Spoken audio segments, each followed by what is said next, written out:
Hey guys, welcome back to your own academy that is A to Z chemistry.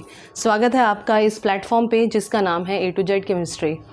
तो guys, एक information भी देनी है आपको कि कल मेरे पास एक स्टूडेंट का मैसेज आया कि मैम NDA का सिलेबस स्टार्ट करवा दीजिए। तो अब सोच लो, एक एक स्टूडेंट का मैसेज मेरे लिए कितना इंपॉर्टेंट आता है कि ये एक इन्फॉर्मेशन और एक न्यूज़ बन गई। क्यों? क्योंकि मैं आज यही अपडेट आपको देना चाहती हूँ। आज या कल, मोस्ट प्रोबेबली आज नहीं तो कल, मैं NDA का सिलेबस अपने चैनल पे बिल्कुल स्टार्टिंग से एट द जीरो के कंसेप्ट से, जीरो से हीरो के सफ़र में ही NDA भी जोड़ने जा रही हूँ और NDA स्टार्ट करवाने जा रही हूँ। ठीक है, तो जितना हो सके ये मैसेज वायरल कर दो, इस वीडियो को वायरल कर देना, क्योंकि NDA का सिलेबस अब स्टार्ट होने वाला है हमारे इस चैनल पे A to Z केमिस्ट्री पे। तो बच्चों, आप देख रहे होगे कि एक एक मैसेज की वैल्यू क्या है, एक कमेंट की वैल्यू क्या है मेरे लिए।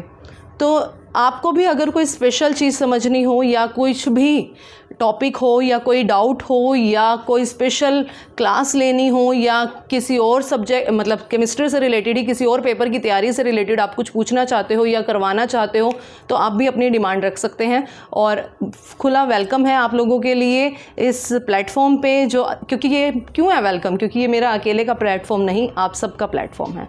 तो स्टार्ट करते हैं इसी के साथ आज का टॉपिक, आज की क्लास जो हम स्टार्ट कर रहे थे। आइडियल एंड नॉन आइडियल की डेविएशन करनी है आज। आइडियल और नॉन आइडियल की डेविएशन करनी है और इसी को स्टार्ट करते हुए सॉल्यूशन चैप्टर को कंटेन कर रहे हैं। और टॉपिक है हमारा ideal and non ideal solution. वैसे एक बार मैं बता चुकी थी, बट जो अब करवाऊंगी वो इसके बिना, अगर किसी को मतलब ऐसे भी लगे ना कि पहले वाली क्लास नहीं करी, तो अकेले ये वाली क्लास देखेगा तो भी समझ में आ जाएगी। इसलिए मैं आइडियल और नॉन आइडियल दोबारा बता रही हूँ। Ideal solution and non ideal solution क्या होते हैं जी? Ideal solution and non ideal solution. देखिए, आपने करा था रोल्ड्स लॉ किया था। रोल्ड्स लॉ किया था। रोल्ड्स लॉ क्या कहता था? फटाफट से एक बार बता दो। रोल्ड्स लॉ क्या कहता था?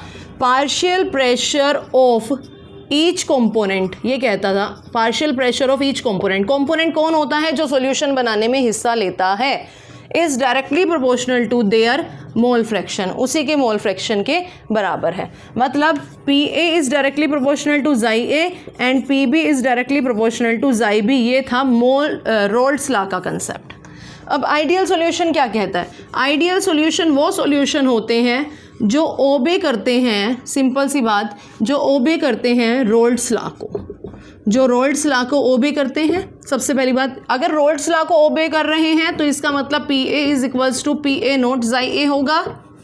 ठीक है, और साथ में similarly PB is equals to PB nought chi B भी होगा। अगर वो रोल्ड्स लॉ को ओबे कर रहे हैं तो ये दोनों कंडीशन भी ओबे कर रहे होंगे। That's it. तो PS हम क्या कह सकते हैं? PA प्लस PB होता है, PA प्लस PB होता है। तो PA nought chi A plus PB nought chi B, ये हो गया आइडियल के लिए। क्यों? क्योंकि आइडियल जो वही है, वही सॉल्यूशन आइडियल कहलाते हैं, सिर्फ और सिर्फ जो रोल्ड्स लॉ को ओबे करते हैं। रोल्ड्स लॉ को ओबे करेंगे तो मतलब इनकी कंडीशंस को भी ओबे कर रहे हैं। ठीक है जी, ये हुई फर्स्ट कंडीशन। सेकंड कैरेक्टरिस्टिक क्या है? कहते हैं delta H mixing equal to 0। इसका क्या मतलब है? मान लो आपके पास कोई दो कंटेनर के अंदर दो सॉल्यूशन है। इसकी इंथैल्पी मैंने कहा H1 है, इसकी इंथैल्पी H2 है, और दोनों की इंथैल्पी सेम है। तो दोनों का डेल्टा क्या आएगा? Delta H, H2 minus H1। अगर दोनों सेम है तो दोनों का डेल्टा कितना आएगा? 0 आएगा, है ना। तो यही बात यहाँ पे बता रहा है। कहता है कोई दो सॉल्यूशन जिसकी आप इंटरमिक्सिंग करवा रहे हो, जब आप इंटरमिक्सिंग करवा रहे हो, इंटरमिक्सिंग से पहले उनकी इंथैल्पी सेम थी, तो डेल्टा क्या आ जाएगा? मिक्स करवाने के बाद इंथैल्पी का चेंज डेल्टा H कितना आ जाएगा? H2 minus H1 that is equals to 0। ठीक है, ये हुई सेकेंड कंडीशन। थर्ड क्या कहता है? Delta V mixing equals to 0। Same यहाँ पे कह रहा है। कहता है किसी का वॉल्यूम है V1, किसी का वॉल्यूम है V2। आफ्टर मिक्स, एक नए कंटेनर के अंदर आपने उसको डाल दिया, तो डेल्टा V मिक्स करवाने के बाद, पहले उनका वॉल्यूम बिल्कुल सेम था, तो डेल्टा V मिक्सिंग कितना हो जाएगा? 0। अगर इंथैल्पीज बिफोर मिक्सिंग सेम है तो आफ्टर मिक्सिंग उनकी चेंज क्या आ जाएगा? 0। सिमिलरली वॉल्यूम अगर बिफोर मिक्सिंग सेम है तो वॉल्यूम आफ्टर मिक्सिंग क्या होएगा? 0। डन। तो ये हो गया, ये सारा का सारा किसका है? आपका आइडियल सॉल्यूशन का। फटाफट से एक बार इसको कर लो। ये हो गया जी आइडियल सॉल्यूशन। अब बात करते हैं नॉन आइडियल सॉल्यूशन किसे कहते हैं? नॉन आइडियल सॉल्यूशन, देखो अपोजिट चलेगा, नॉन लग गया, जब नॉन लग गया तो क्या हो जाएगा? अपोजिट, मतलब जो आइडियल के उल्टा चल रहा है ना। नॉन आइडियल नाम से ही क्लियर हो रहा है, नॉन मतलब आइडियल को अपोज कर रहा है। तो नॉन आइडियल के लिए क्या है? विच डू नॉट ओबेज, पहले वाला क्या करता था? ओबे करता था।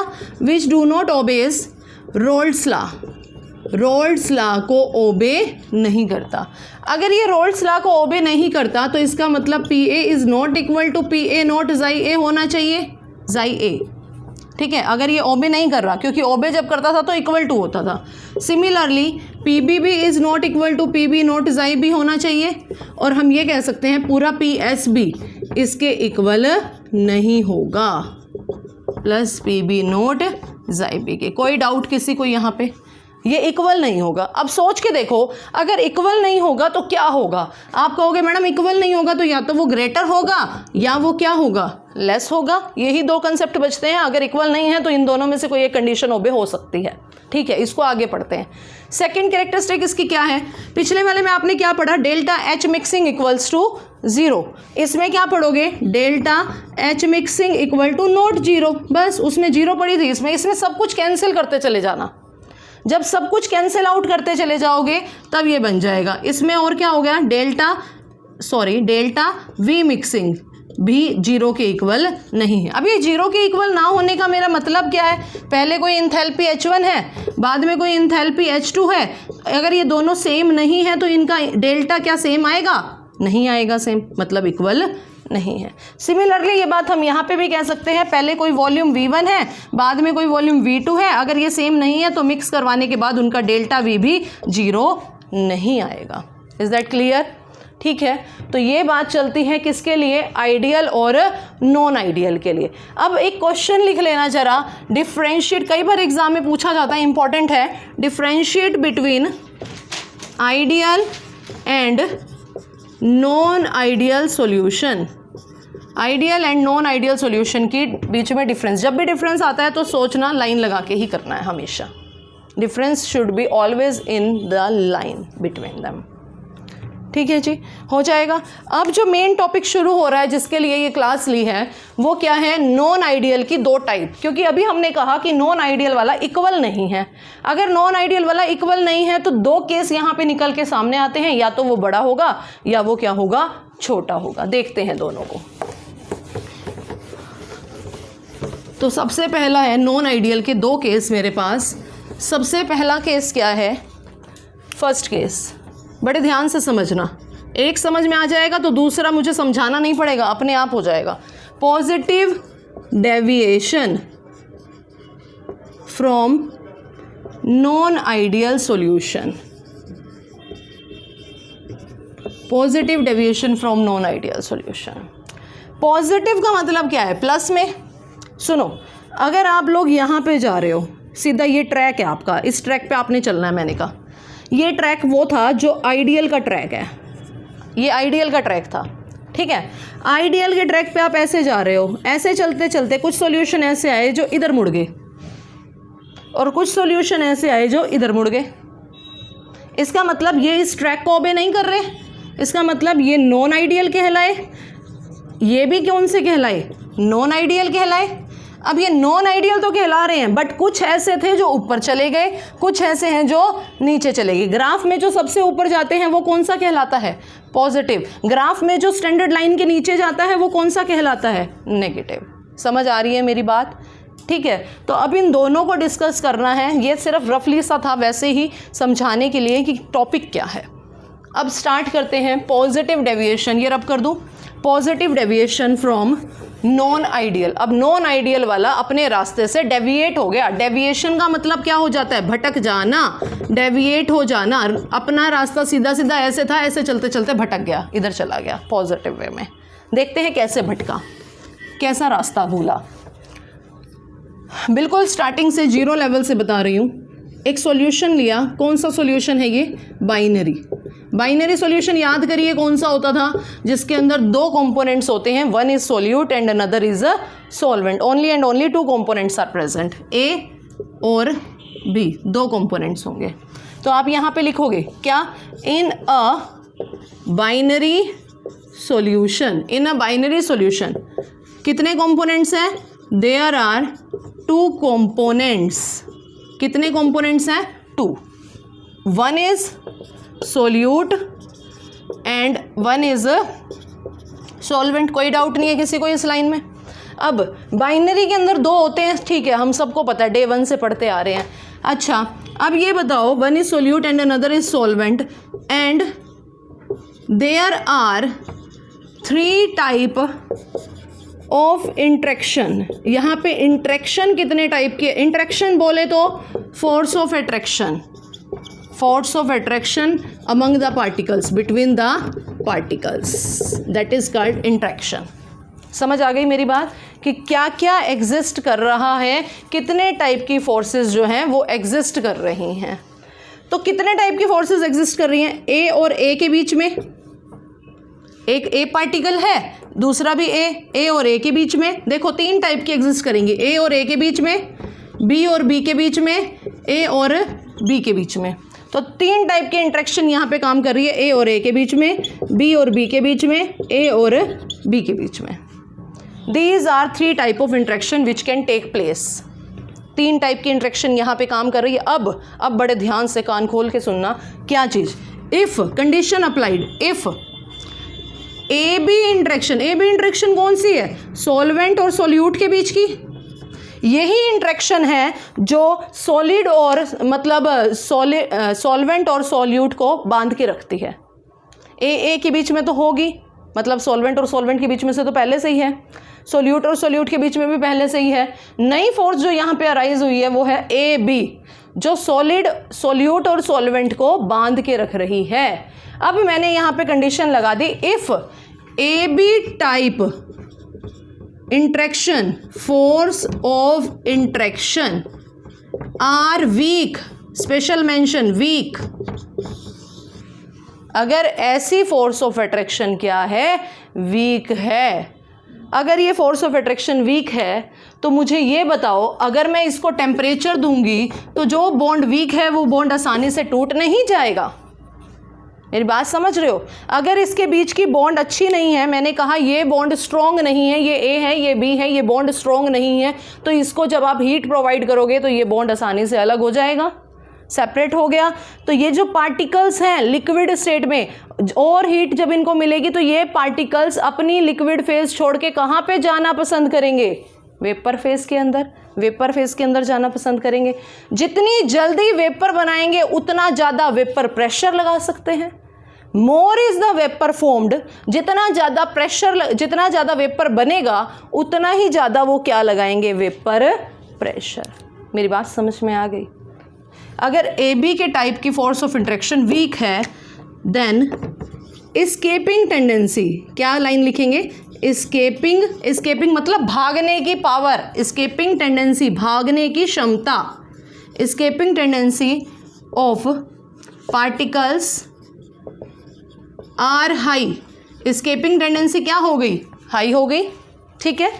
Therefore more and more vapours are formed,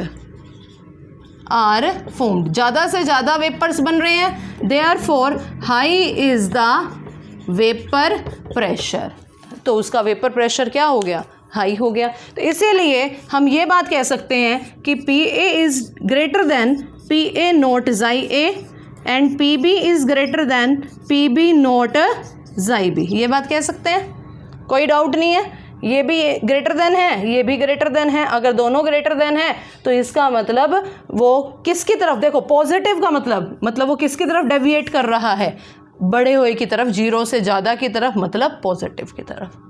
ठीक है जी, समझ में आ गया। अब करते हैं इसका ग्राफ, यहाँ बैठा। अब इसका ग्राफ में इसका क्या है, ग्राफ को डिस्कस कर रही हूँ। ये रब कर दूँ। ग्राफ के अंदर इसका क्या है, रोल्ड्स लॉ का ग्राफ अपन ने किया था। रोल्ड्स लॉ का ग्राफ ऐसा था,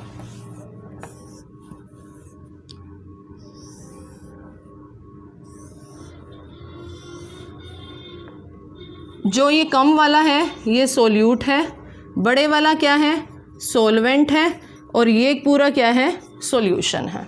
ठीक है, किसके बीच का ग्राफ था ये, पार्शियल प्रेशर और मोल फ्रैक्शन के बीच का ग्राफ। ठीक है, यहाँ पे आपने कंडीशंस लगाई थी जाई ए 1 जाई बी 0, जाई बी 1 जाई ए 0 लगाई थी। अब देखिए पॉजिटिव डेविएशन का ग्राफ कैसा जाएगा, बहुत इंपॉर्टेंट है, ध्यान से सुनना। जितने भी ये 3 कर्व है ना, इनके ऊपर डॉटेड लाइन में उभरी हुई कर्व बना दो, उभार दो, बाहर की तरफ उभरी हुई है, डॉटेड लाइन में बनाने जा रही हूँ मैं। ठीक है, सॉल्यूशन का ग्राफ कैसे होगा, लो जी ये हो गया हमारा पॉजिटिव डेविएशन। ठीक है, कर लोगे। इसके 2 एग्जाम्पल्स याद कर लेना बुक में से, कोई भी 2 एग्जाम्पल याद कर लेना जो पॉजिटिव डेविएशन का बने। डन, ये हो गया जी आपका पॉजिटिव डेविएशन। नेक्स्ट हम फटाफट से इसको देख लो एक बार। नेक्स्ट केस करवाने जा रही हो। अब नेगेटिव तुम खुद बता सकते हो बहुत आसानी से। देखो नेगेटिव वाले में ज़्यादा मुझे बताने की ज़रूरत नहीं है, मैं यहीं पे रब कर रही हूँ। पहले वाली 3 लाइन सेम है। इन अ बाइनरी सॉल्यूशन, ये कर दूँ रब। सेकंड है आपका नेगेटिव डेविएशन। क्या कहोगे, इन अ बाइनरी सॉल्यूशन, वही पहले वाली लाइन है same. In a binary solution there are 2 components, one is solute and another is a solvent and 3 type of interaction। कौन कौन सी इंट्रैक्शन एग्जिस्ट करती है, AA, BB एंड AB। अब देखो कंडीशन क्या है, if AB type of interaction are strong, पिछले वाले में क्या था, वीक था, इसके अंदर क्या है, स्ट्रॉन्ग। अगर ये इंट्रैक्शन स्ट्रॉन्ग हो जाती है, अब मेरी बात कान खोल के सुनो, मैंने कहा ये A है, ये B है, अगर इनके बीच में फोर्स ऑफ अट्रैक्शन बहुत स्ट्रॉन्ग है तो क्या ये पार्टिकल आसानी से अलग हो पाएंगे? टाइट पकड़ा हुआ है, टाइटली होल्ड है, तो ये पार्टिकल आसानी से अलग नहीं हो सकते। इफ द पार्टिकल्स, अगर पार्टिकल आसानी से अलग नहीं हो सकते तो क्या ये पार्टिकल अपने लिक्विड फेज छोड़ के वेपर बनाना चाहेंगे? नहीं। तो जो एस्केपिंग टेंडेंसी है वो कम हो जाएगी, मतलब पार्टिकल, ज़्यादा से ज़्यादा पार्टिकल अपनी फेज छोड़ के गैस फेज में मूव नहीं करेंगे। तो यहीं पे पूरा चेंज कर लो, escaping tendency of particle are low, then less and less, more की जगह क्या आ गया, less and less vapours are formed and decrease is the vapour pressure. यहाँ पे भी, यहाँ पे क्या हो जाएगा, जहाँ जहाँ इंक्रीज का साइन है वहाँ वहाँ क्या हो जाएगा आपका, डिक्रीज का साइन हो गया जी। लो ये हो गया आपका नेगेटिव डेविएशन। ग्राफ पे आते हैं, नेगेटिव डेविएशन का ग्राफ। नेगेटिव डेविएशन का ग्राफ बिल्कुल सेम है, बस ऊपर की जगह क्या कर दोगे आप, डाउनवर्ड डायरेक्शन में बना देना। Partial pressure, mole fraction, partial pressure. अभी आपने बनाया था ये A है, ये B है, ये सॉल्यूशन है। अब डाउनवर्ड डायरेक्शन के अंदर ग्राफ बना देना। याद रहेगा पॉजिटिव का ग्राफ ऊपर की तरफ जाता है, नेगेटिव का ग्राफ नीचे की तरफ जाता है। तो दोनों के ग्राफ के अंदर डिफरेंस भी आप निकाल के दिखा सकते हो, एक ग्राफ ऊपर की तरफ जाएगा, एक ग्राफ नीचे की तरफ जाएगा। इसके भी 2 एग्जाम्पल्स आपने बुक में से याद करने हैं, 2 एग्जाम्पल पॉजिटिव डेविएशन के, 2 एग्जाम्पल नेगेटिव डेविएशन के। तो ये था हमारा आज का topic, positive deviation and negative deviation, that is the top most important topic of our syllabus. आपका हर जगह इसको, चाहे डेरिवेशन निकालने में, चाहे एक्सप्लेनेशन में, ये क्वेश्चन आ सकता है। बहुत अच्छे से देखिएगा, कोई डाउट है वीडियो को बार बार रिवर्स करके देखिएगा। कहीं फिर भी कोई डाउट रह जाता है तो कमेंट सेक्शन के अंदर अपना कमेंट ज़रूर करना। ठीक है, ओके जी, बाय।